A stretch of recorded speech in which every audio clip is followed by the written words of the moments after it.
Confira agora algumas especificações técnicas.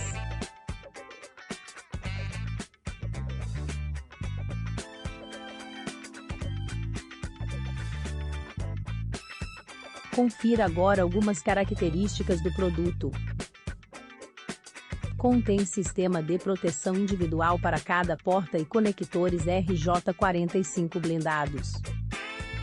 O Volt Patis Panel PoE48VDSP é alimentado com uma tensão nominal de 12 VDC a 48 VDC, além de utilizar fontes Nobreak, que garantem o funcionamento dos aparelhos por muito mais tempo em uma eventual falta de energia elétrica.